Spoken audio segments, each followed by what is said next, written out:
Welcome back to another episode of Utopia Souls, man. Happy Jsmoove, the host. I got my boys with me, you know what I'm talking about? I got Gussy. What's happening? I got my boy EJ. What's happening? As you can see, look around to you. Well, that's my left, your right, probably. You see a few new things over there, a few things hidden. So we just trying some different things out and see how we gonna work this thing and see what our future holds, basically. Yeah. How y'all feeling? I'm great, man. Glad to be back, man. We got pretty and shit up in there, you know what I'm saying? A lot different from what we had, but yeah, it's looking good. Looking good. EJ, you straight? Yeah, I'm good, man. Feeling like one nice new spot. Ready to get this new season underway, man. Bet. So, as we always do, let's hop into it, man. What's on your feet? What you rocking today, man? So, these are my version of the bread ones. Originally the UNC to Chicago, but I put a little paint on the heel or whatnot, and yeah. So these breads to me, I think they look pretty good. Man, they look damn good. Damn good. I would have never known, especially if you was a stranger. Yeah, and let me add this here.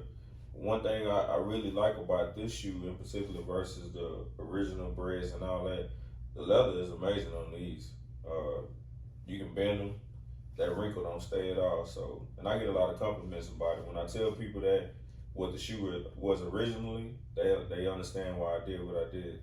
Yeah. So school folks on it a little bit, because you schooling me a little bit too. I'm assuming on the regular original breads, the leather's a little bit harder than those. Yeah, it's a little bit stiffer. So I don't know if you've seen anybody with breads from like mid 2000s or anything like that. When that crease get in there, it's damn just stuck.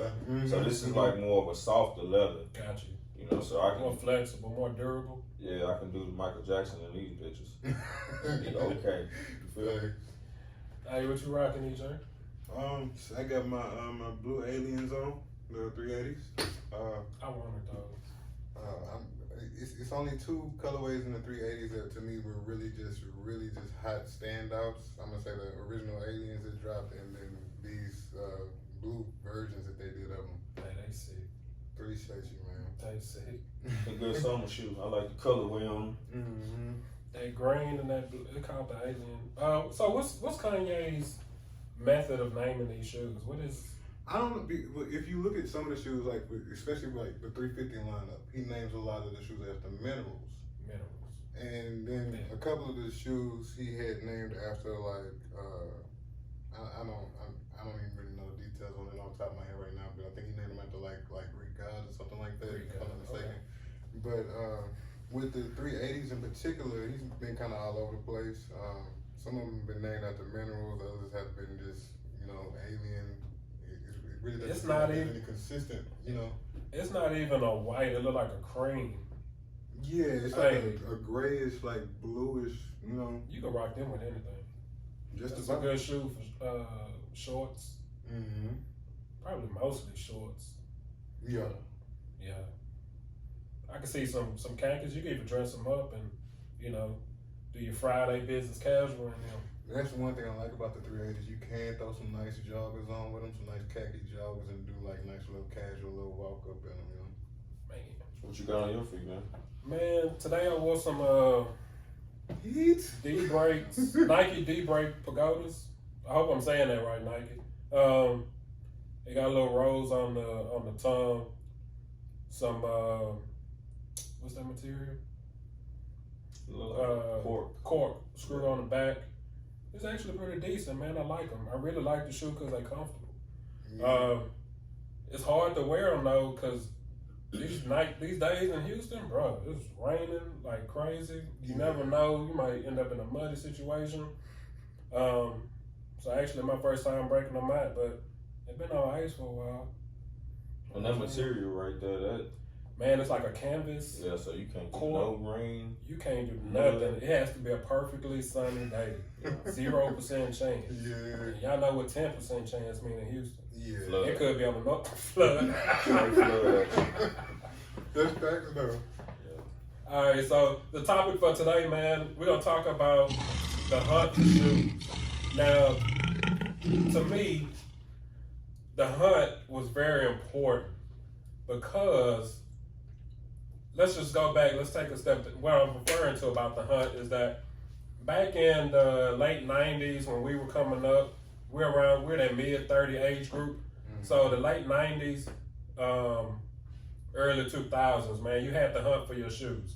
It wasn't always plain and in sight. You didn't have the internet. You didn't have Instagram. You barely had Google.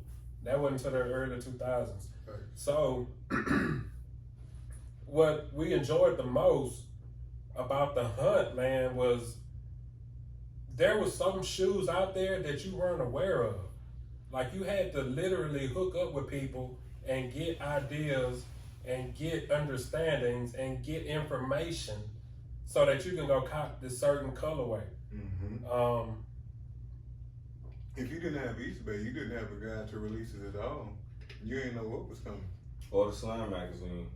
The Slam magazine was the back of the Slam the magazine. back of it, yes. And East Bay. What's crazy about it though, in the East Bay magazine, you would get it, and then like days later, especially Jordans, those shoes were released. Mm-hmm. So you had to be on it.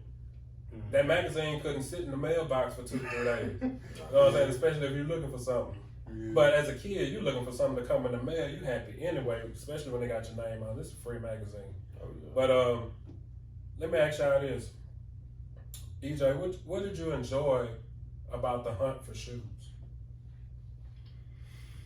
In comparison to today, I think the biggest enjoyment I had was just walking in the store. That factor that you just got through speaking on. You may walk in any store. I remember back then for me it was Just for Feet. Over there in Alameda Mall. You may walk in the store and see some shoes that you didn't even know were out or that had come out, like a specific colorway. And on top of that, you could walk in the store and actually find any shoe you were looking for the most part. Even if it was a Jordan, most Jordans weren't selling out on like the first day. Usually had like, most of that weekend to go and try and grab that shoe. Of course, nowadays stuff sells out in merely 5 minutes on Nike sneakers app. But back then, to me, that was enjoying the hunt, knowing I could go to the store and I knew I was gonna leave with something regardless.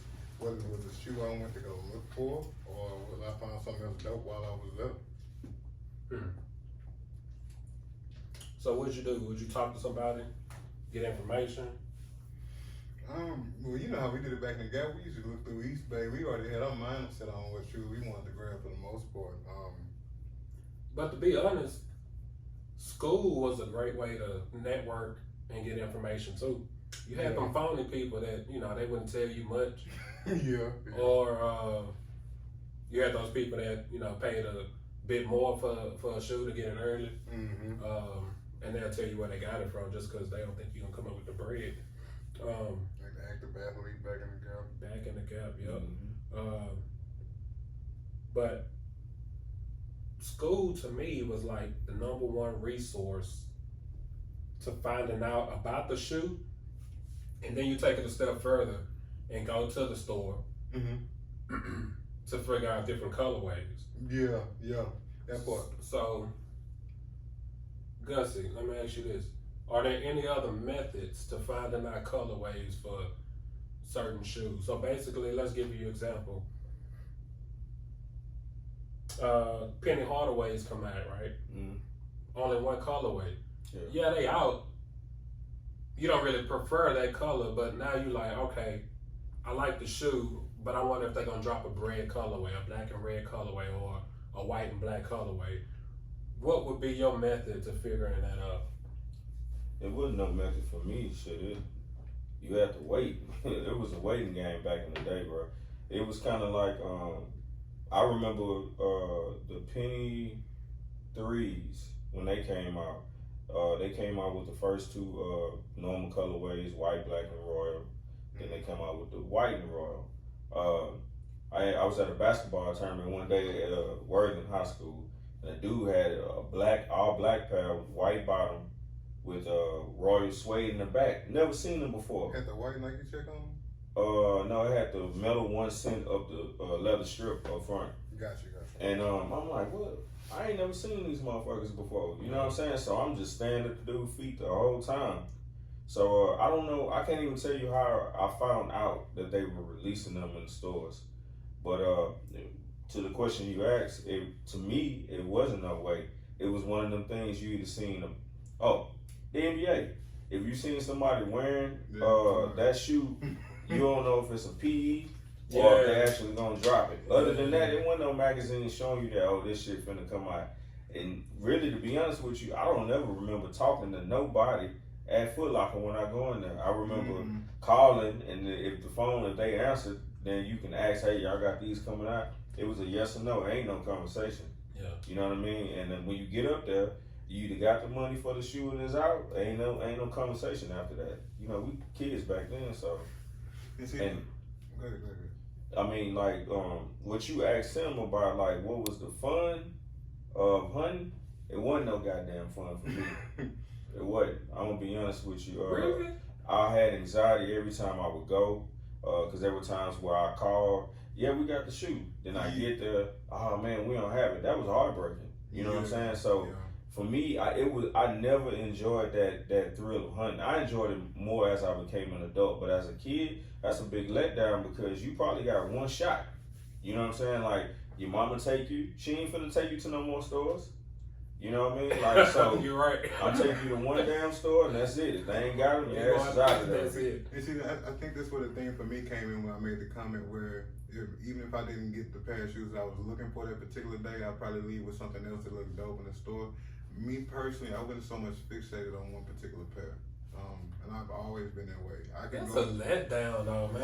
It's no, really, I came for the pennies. I didn't come to buy the sky. Hey, it is, but it ain't. You got. I've always looked at the glass half full. So you know. He touched on a good point, though. You're right, because the older you got, the better of opportunity you had to know more information about what other colorways released. Mm-hmm. That's when you're right. We was in Fiesta looking at Slammer. I didn't buy them hoes. Yeah, I was in Fiesta looking at the back of the Slammer. I'm over here. I'm looking. And now you got to memorize it because there wasn't no phone to take pictures. Mm-hmm.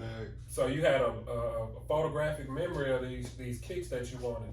But you're right, man. The NBA, I forgot about that. That was a great way.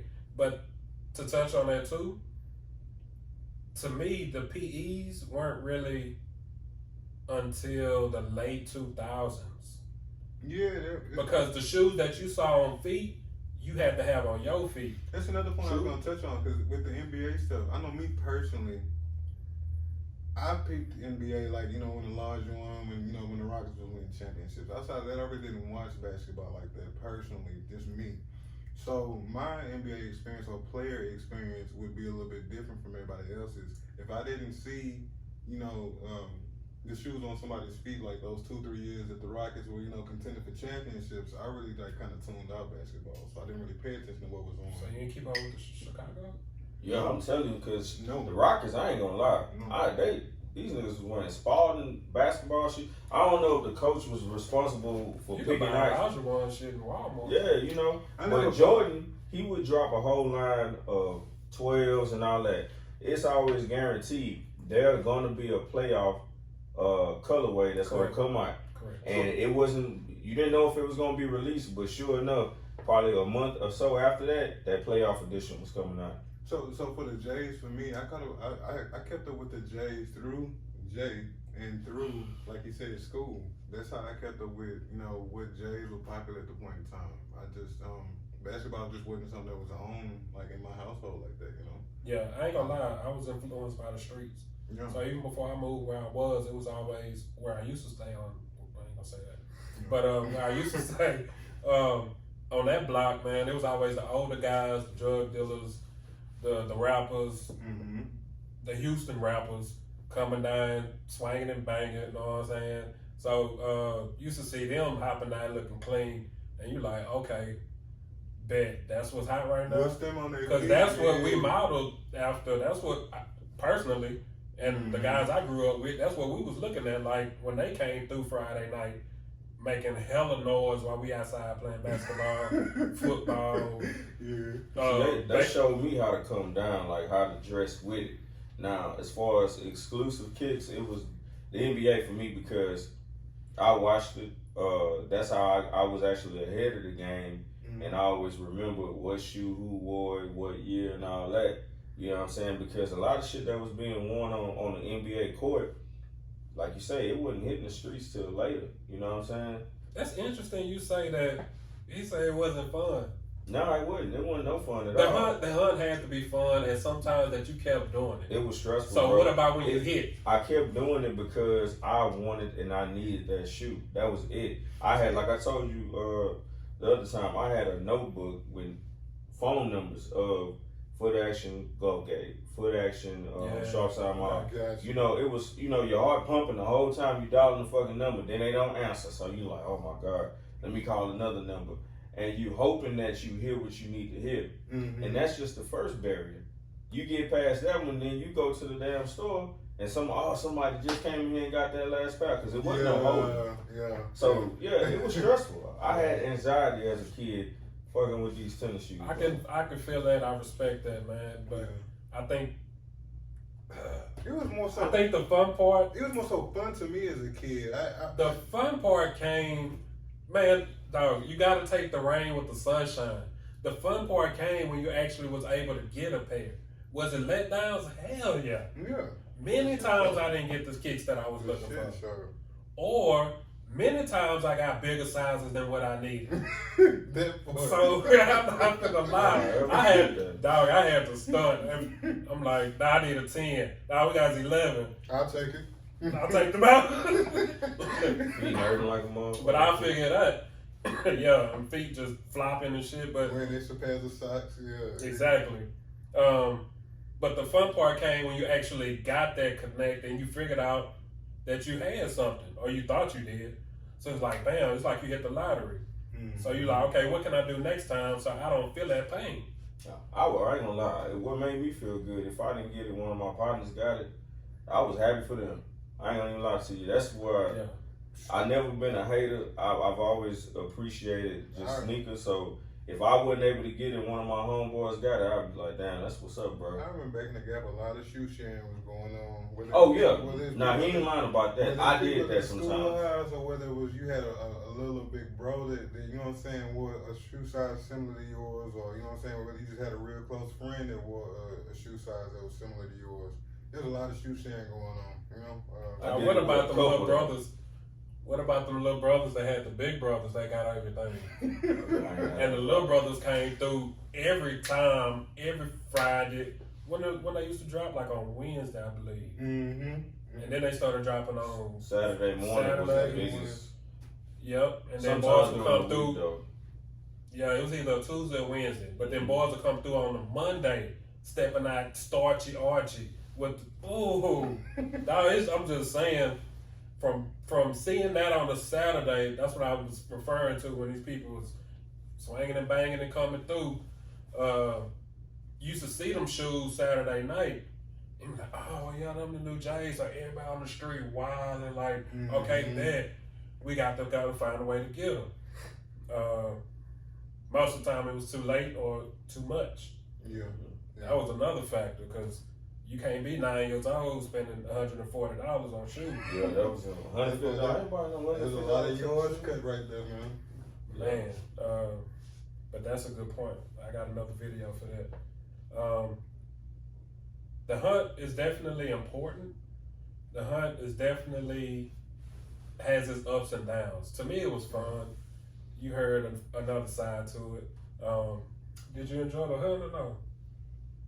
I'm gonna say I always enjoyed the hunt, man. I enjoyed the But it's hard taking them L's, so I kind of feel you on that. I'm flip-flopping. I see both sides. But the hunt is very important, man. If you can get your hand on them shoes, you have a different feeling. You feel like you going to Astroworld on Oktoberfest. You know what I'm saying? That's what it feels like. But unless you're getting your ass whipped up. That's another story. I heard Oktoberfest. They used to go down up there, boy.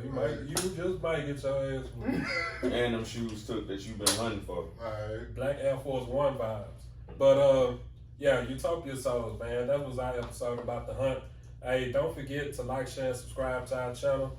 You can catch us at Utopia Souls on Instagram and subscribe to our channel on YouTube too. So Any questions, any comments? Tell us about your hunt experience. Tell us how you feel about it. Tell us what did you enjoy, what you don't enjoy. Tell us your favorite shoe that you hunted for. We'd like to see the comments so that we can give our feedback and interact with you guys. Hell, add to that the favorite spots you used to cop from back in the Gap too. Yeah. So, hey,